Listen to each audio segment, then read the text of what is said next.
Memória do Brasil apresenta 2 documentários de Jean Manzon. A Ponte Rio-Niterói e Amazônia vai ao encontro de Brasília.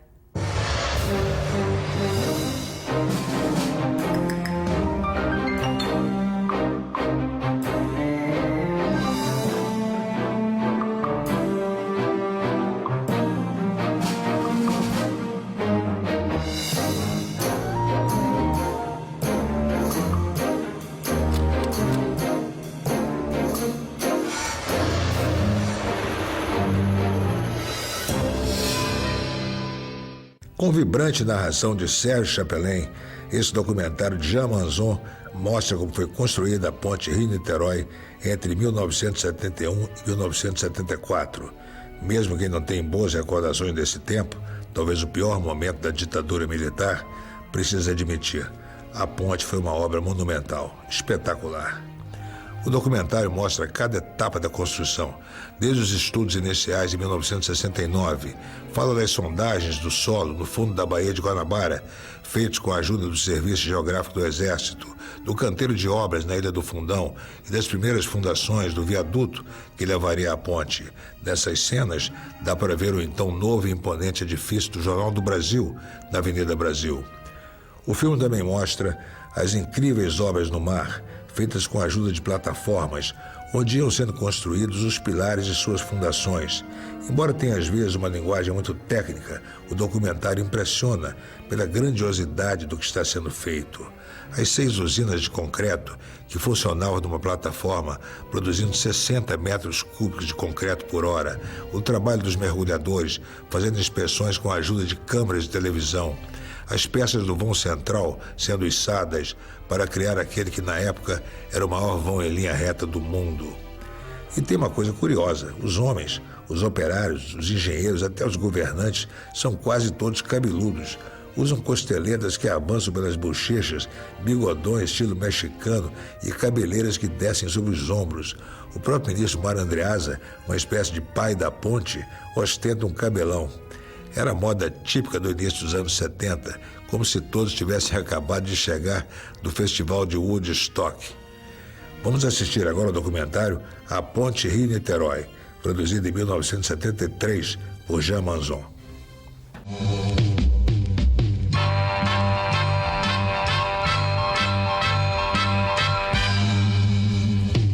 No ritmo vertiginoso das ruas, reflete-se o dinamismo de 2 cidades que cresceram juntas, Rio de Janeiro e Niterói. 2 cidades tão próximas e, no entanto, separadas por um grande obstáculo, a Baía de Guanabara. Era preciso esperar na fila horas e horas até conseguir entrar na barca. Quanta paciência, quanto prejuízo. Depois da largada, era o imprevisível. Muitas mercadorias preciosas que deviam ser transportadas com rapidez estavam inutilizadas pela demora. A poesia da viagem lenta perdia-se na impaciência para chegar ao outro lado. Havia uma opção, uma estrada de 110 quilômetros contornando a Baía. Uma opção, mas não uma solução. A solução era a ponte. De sua construção foi encarregada a ESSEX, criada pelo governo federal e vinculada ao Ministério dos Transportes através do DNR. Vamos contar a história desta obra inédita, de dimensões fora do comum. Corria o ano de 1969. Os mais rigorosos estudos e observações preparavam a infraestrutura de um empreendimento destinado a se eternizar no tempo. Foi inestimável a colaboração do Serviço Geográfico do Exército. Os trabalhos de concretagem se realizavam nos acessos Rio e Niterói, enquanto avançavam as obras sobre o mar. Tudo se fazia sincronizadamente graças a uma perfeita coordenação. A ESSEX já estava operando desde 1971. Era intenso o ritmo das obras.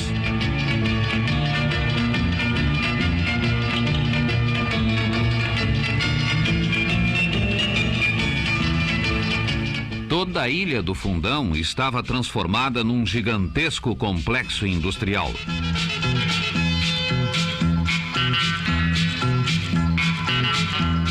As ilhas flutuantes eram dotadas de plataformas de serviço, de um guindaste de 72 metros de lança, perfuratrizes Wirth e estoque de tubos BAT.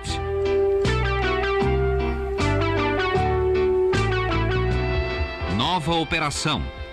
Para a concretagem submersa, foram utilizados tubos especiais denominados Treme, que eram introduzidos no furo, tendo uma tampa de aço para impedir a entrada de água.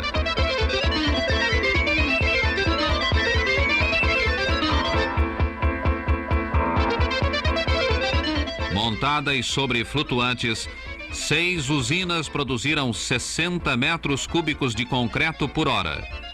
Dispunham de bombas próprias para o lançamento do concreto no interior do furo.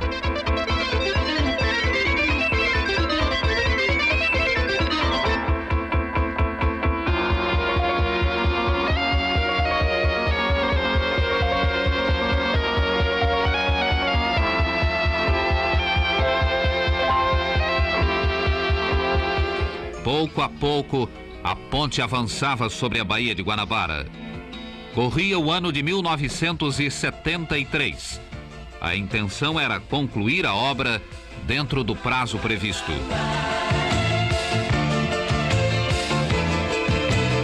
Em Niterói, foi necessário realizar um aterro no mar. Nessa área aterrada, os engenheiros e operários da Essex construíram os acessos à ponte e a Praça do Pedágio, com suas 15 cabinas e o prédio administrativo. Sobre o mar, no topo dos pilares, 2 treliças pequenas eram empregadas para a montagem das aduelas especiais, de transição dos vãos de concreto para os vãos metálicos.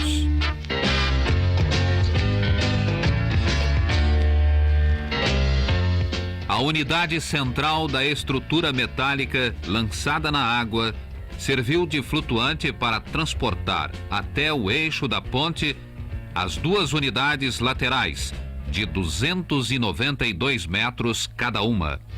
As 2 unidades de 44 metros correspondem aos vãos simplesmente apoiados, ligando os trechos de concreto à parte metálica da ponte. Integrava-se a gigantesca estrutura. Estava concluída a ligação Rio-Niterói.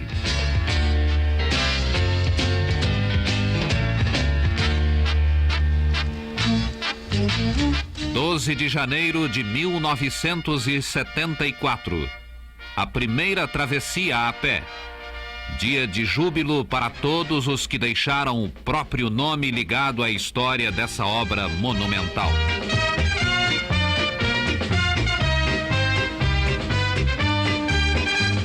No dia 15 de janeiro, realizou-se a histórica travessia da ponte de carro.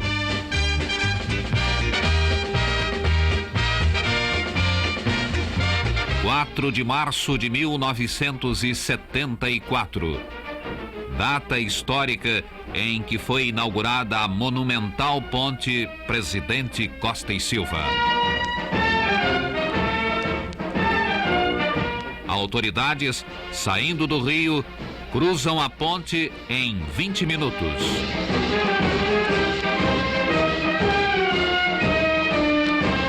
Ministros de Estado, governadores, personalidades políticas e diplomáticas participaram das cerimônias. A inauguração durou exatamente 1 hora, sendo encerrada com o único discurso da solenidade feito pelo ministro dos Transportes.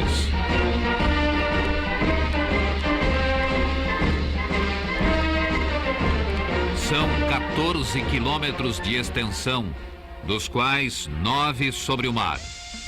Aparelhos de alta precisão registram continuamente o comportamento das estruturas para a análise dos técnicos.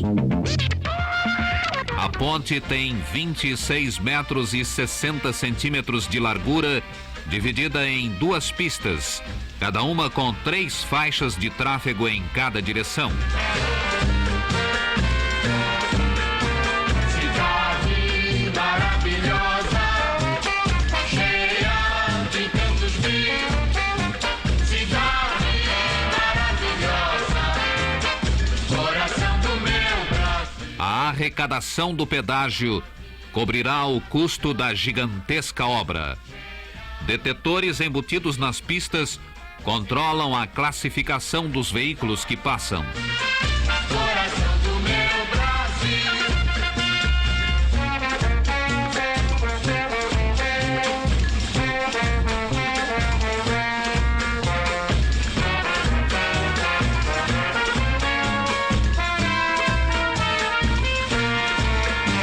Cidade maravilhosa, cheia de encantos mil. Cidade maravilhosa, coração do meu Brasil. Obra pioneira no Brasil, a ponte Presidente Costa e Silva assinala uma das mais significativas etapas da história da engenharia brasileira.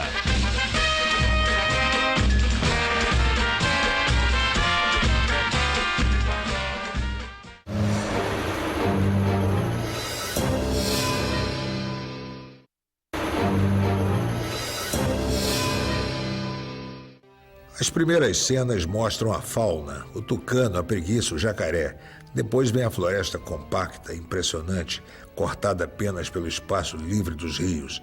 Imagens que na época, 1958, ainda eram desconhecidas da maioria dos brasileiros. A Amazônia ficava muito longe, quase como se pertencesse a outro planeta. Assim começa esse documentário de Jean Manzon. Dali corta para um aviãozinho que está sobrevoando aquele lugar tão ermo. E vemos que dentro dele, observando tudo e prestando a maior atenção, está o presidente Juscelino Kubitschek. Pronto. O espectador começa a acreditar que chegou a vez da Amazônia. Com uma narrativa épica, o filme mostra o que estava sendo feito para integrar a Amazônia ao Brasil. A construção da estrada Belém-Brasília, que seria inaugurada em 1960. O projeto previa a construção de 2.000 quilômetros abertos na mata, com a participação de operários a que se faz justiça como verdadeiros heróis. Muitos eram voluntários e atravessaram a selva a pé ou em lombo de burro até chegar aos acampamentos. O documentário mostra a rotina desses homens, dormindo em redes, fazendo a barba em espelhos pendurados na árvore, comendo em latas, fazendo as refeições com os pés enfiados na água do rio, o mesmo rio em cujos remansos vão tomar banho. Uma vida difícil, cujo objetivo é um só: vencer a natureza. Podemos ver árvores centenárias sendo derrubadas e até queimadas em plena floresta, sem qualquer culpa. Naquela época, a preservação era um conceito que não existia. A floresta estava ali, cheia de riquezas, e cabia ao homem ir até lá para desbravá-la. Valia tudo em nome do progresso.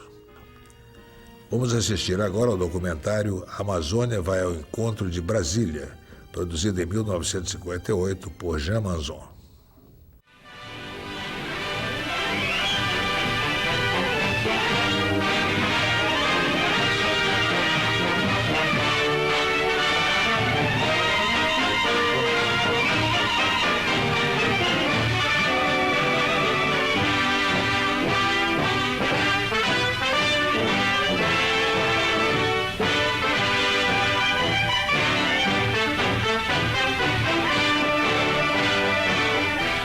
A Amazônia, até então, era apenas o inferno verde.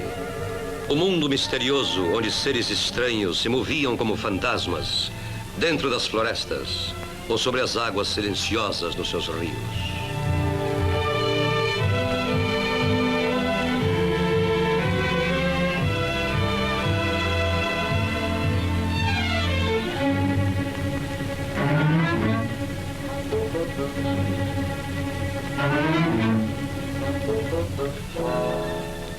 Porém, aquele rio imenso que parecia um continente líquido a caminhar, deixaria de ser uma longínqua e proibida miragem, perdida no milagre de Belém do Pará, centro de progresso isolado.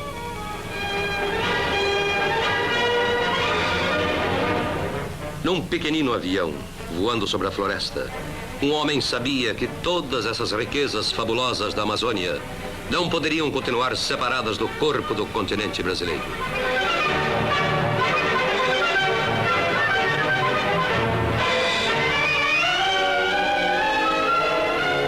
Uma estrada precisava ser aberta de qualquer jeito, fossem quais fossem os obstáculos, florestas, pântanos ou rios.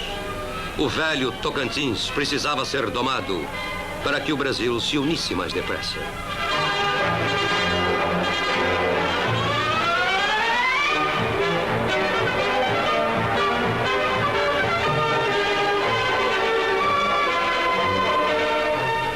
A mata fechada também precisava ser transposta pela vontade do homem, para que essa estrada de mais de 2.000 quilômetros se tornasse possível. Essa barreira também está sendo vencida.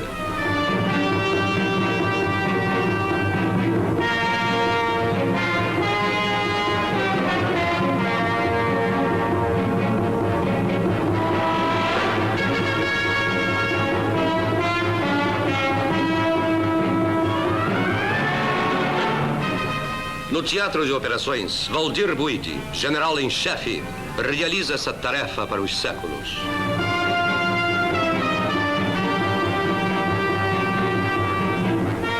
A superintendência do Plano de Valorização Econômica da Amazônia torna possível esse empreendimento, espalhando postos de abastecimento ao longo da estrada. Montados ou a pé, os voluntários tomam o rumo das florestas.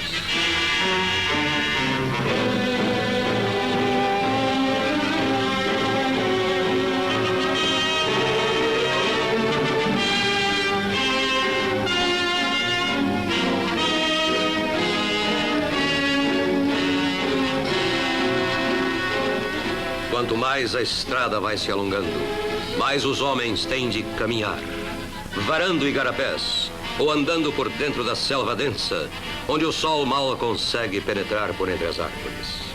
Vencendo a tudo, eles seguem pela trilha do futuro.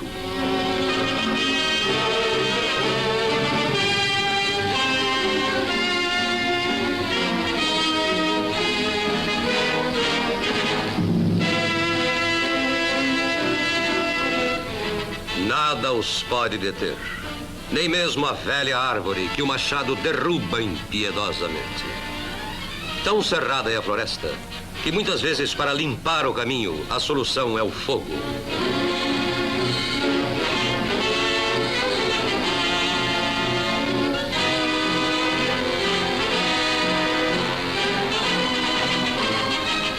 Nos acampamentos iluminados pelas fogueiras ou pela luz dos geradores, à noite, só a noite, interrompe o trabalho desses pioneiros dentro da floresta.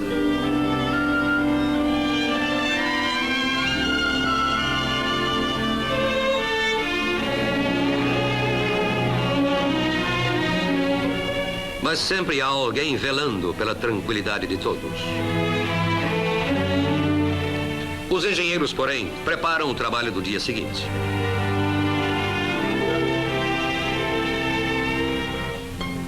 Desponta a aurora sobre a mata e uma nova jornada começa.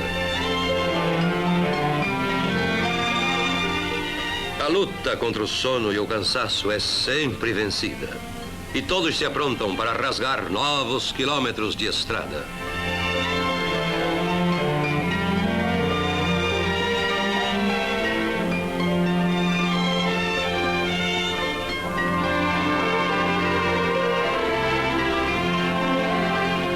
Os técnicos sabem que o terreno muitas vezes é alagadiço e precisa ser drenado para evitar futuros danos, colocando-se tubos ao longo do caminho.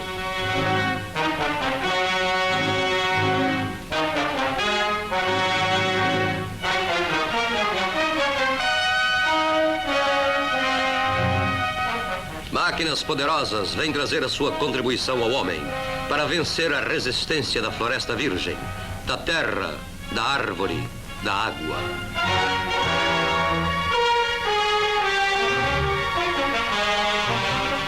O homem, entretanto, é o mais forte. Quando se escrever a história da ligação física do Brasil, que se completa, ele será um capítulo à parte.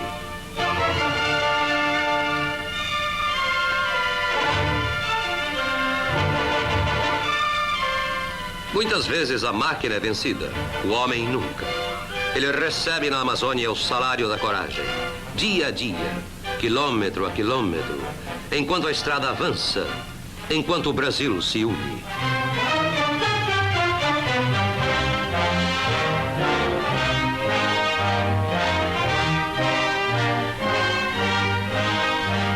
O combustível para essas máquinas vem de longe, através de caminhos intransponíveis.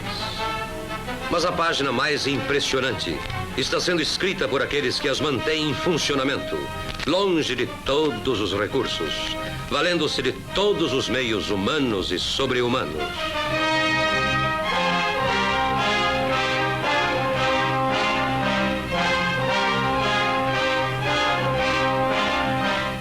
Detêm-se para comer os heróicos trabalhadores que abrem o seu próprio caminho para Brasília.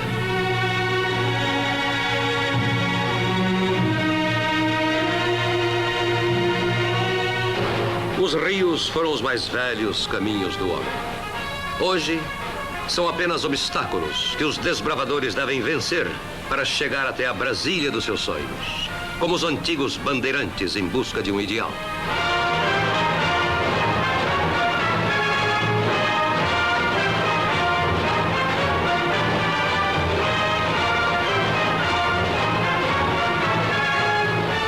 Mobilizando máquinas descomunais e homens decididos, atacada por 3 lados, a estrada de Belém a Brasília tem prontos mais de 1000 quilômetros.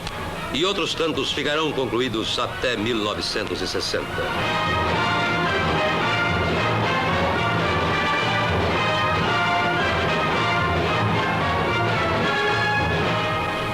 Do alto, o pioneiro Bernardo Sayão controla o avanço da Transbrasiliana. Em futuro próximo, a espinha dorsal, que representará a ligação do extremo norte com o centro e o sul, uma verdadeira rodovia transcontinental.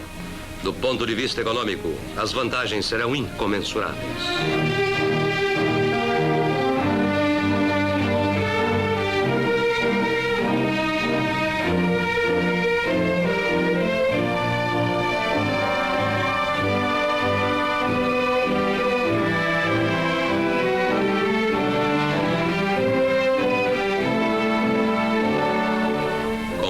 Assim, em tarefas assim, quem pode descrer do futuro do Brasil?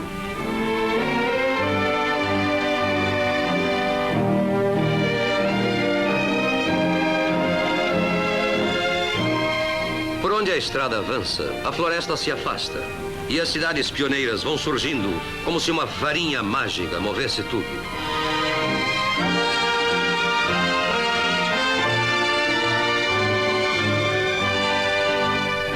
Tudo isto nasceu de Brasília. É o Brasil da Amazônia que veio ao encontro de Brasília.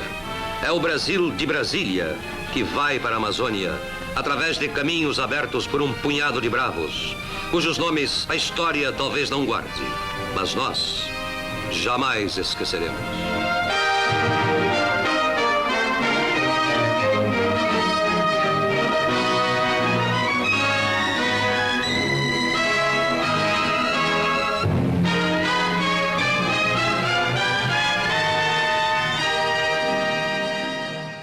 E no próximo programa vocês vão ver